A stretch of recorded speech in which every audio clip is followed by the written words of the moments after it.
안녕하세요. 파사관제 홍인필 변호사입니다. 이번 케이스는 이번 시간에는 채무자에 의한 상계의 금지에 대해서 한번 보겠습니다. 상계의 금지, 채무자회생법 422조 3545는 파산재단에 속하는 채권의 채무자가 파산 채권을 취득한 시기에 착안하여 상계금지를 규정하고 있습니다. 요건은 파산 선고를 받은 채무자의 채무자가 파산 선고 후에 타인이 채권을 취득해서 이제 상계하려고 하는 거죠.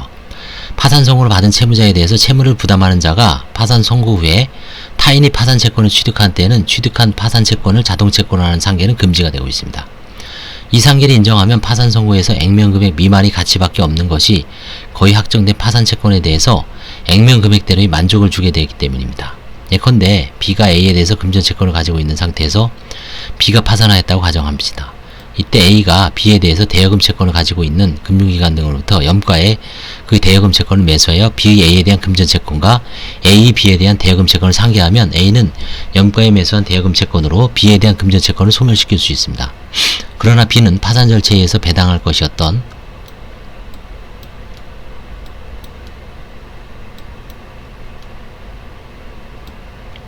금융기관에 대한 대여금 채권을 전액 변제한 것과 같은 상태가 되고 A로부터는 금전 채권을 회수할 수 없게 되어 파산재단이 재산이 감소함으로써 다른 채권자에 대한 배당도 감소하게 되므로 상계를 인정하는 것은 불공평한 결과를 초래해야 되겠죠.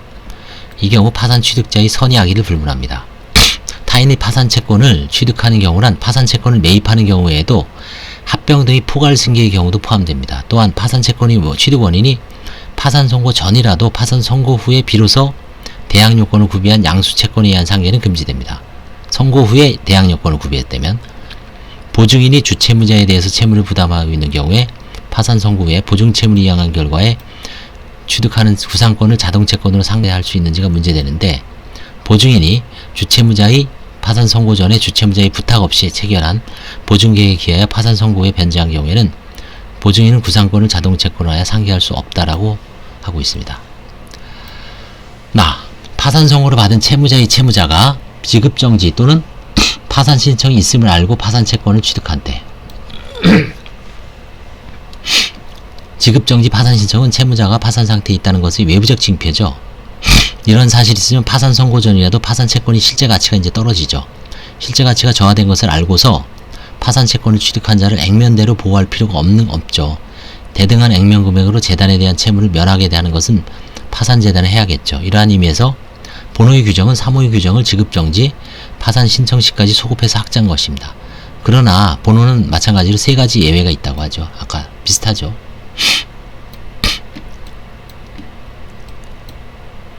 그 부담이 법정의 원인에 의한 것인데, 법정의 원인은 상속 사무관리 부당입니다.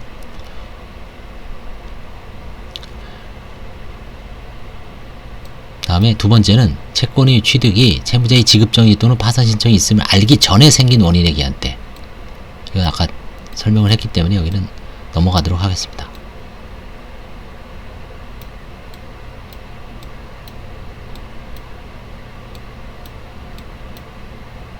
그 다음에 마지막으로 세 번째, 파산 선고가 있은 날로부터 1년 전에 생긴 원인에 의한 것인 때.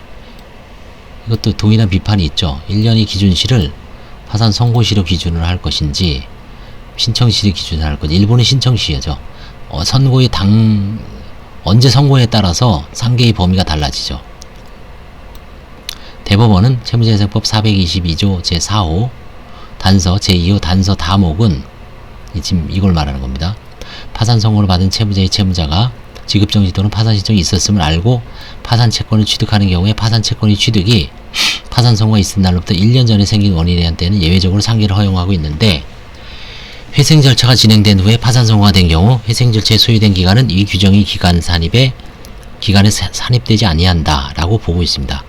이는 저급정지 후에 회생 절차 등의 선행 도산 절차를 거쳐 파산 선고가 된 경우에는 특별한 사정이 없는 한 채무자회생법 404조의 위기 부인의 행사 기간에 회생 절차 등으로 인하여 소요된 기간은 산입되지 아니한다는 법리를 여기에서도 적용한 것이라고 합니다.